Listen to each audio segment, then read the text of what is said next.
Get your message or business promoted on John Henry Media Network. Make contact today. Use his email address, jahu.enterprises@yahoo.com. That's jahu.enterprises@yahoo.com. Again, that's jahu.enterprises@yahoo.com. For specific details on submitting your audio to make it happen, it will be aired on our very next episode for a small donation of your choice.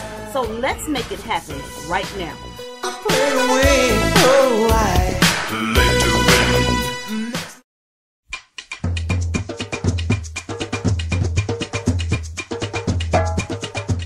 The first woman executed in Georgia in 70 years cried and sang Amazing Grace before she died early Wednesday, according to a witness, following pleas by the Pope and her children for her life to be spared. Kelly Gissendaner, 47, a Caucasian woman, died by lethal injection on September 30, 2015 at 12:21 a.m. Eastern Daylight Time, at Georgia Diagnostic and Classification Prison in Jackson, Georgia, a prison spokeswoman said. Gissendaner had been the lone woman on Georgia's death row after being sentenced for plotting the killing of her husband, Douglas, in 1997. In the execution chamber, Gissendaner prayed and called her former husband an amazing man who died because of me, according to television reporter Jeff Hallinger, who witnessed the injection. Gissendaner was the 16th woman executed in the United States since the Supreme Court reinstated the death penalty in 1976.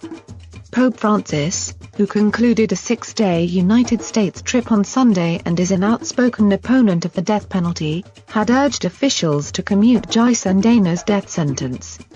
But members of Georgia's Board of Pardons and Paroles were not swayed by her latest appeal for clemency, which emphasized her remorse and model behavior in prison.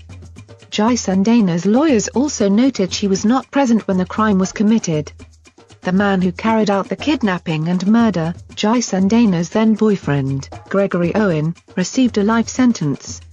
The board refused Gissendaner's request on Tuesday to commute her sentence to life in prison, and the United States Supreme Court later denied last-minute requests for a stay of execution.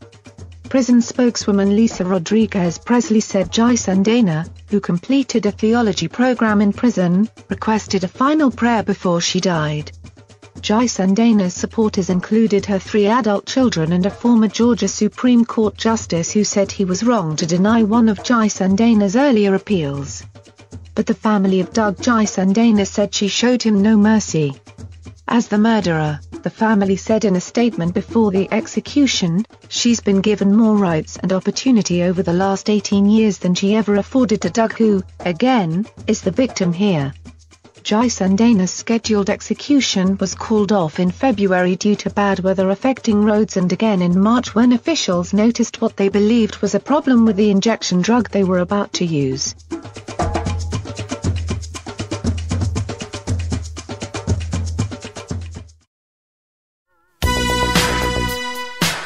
Stay tuned in. The next episode will begin soon. You have just heard another great and powerful message for our Black community.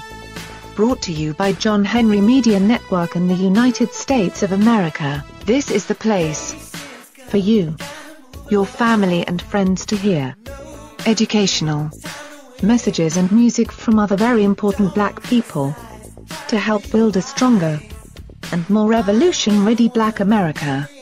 Your message will awaken another sleeping giant. So, contact us today at jahu.enterprises@yahoo.com. I say again, that's jahu.enterprises@yahoo.com. Get your music or message heard by millions for another generous donation today. The sun is shining.